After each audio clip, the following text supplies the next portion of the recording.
सुप्रिया सुळेंनी देखील ओबीसी प्रमाणपत्र काढलं. काँग्रेसचे नेते विजय वडेट्टीवारांच्या वक्तव्याची चर्चा.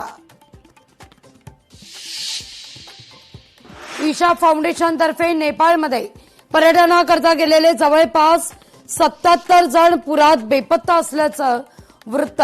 शोधकार्य सुरू.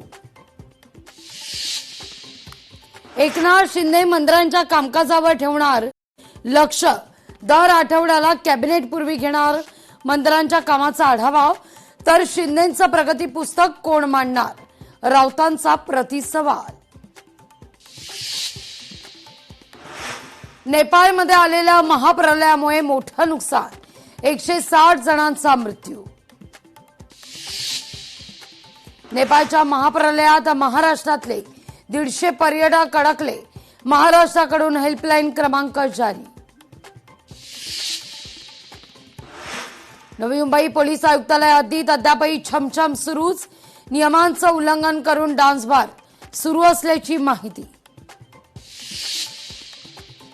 अनेक दशकांपासून वनविभागाकडे असलेल्या संजय गांधी राष्ट्रीय उद्यानाच्या 193 एकर जमिनीला संरक्षण मिळावं.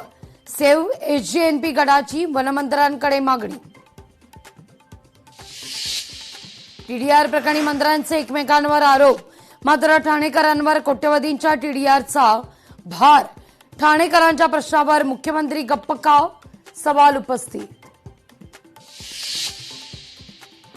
प्रकल्पबाधितांच्या नावाखाली सरकारची घोर फसवणूक. कोट्यवधींच्या घोटाळ्याची माहिती.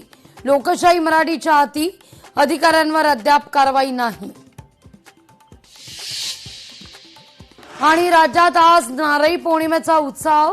कोळी बांधवांकडून दर्याला सोन्याचा नारळ केला जाणार अर्पण.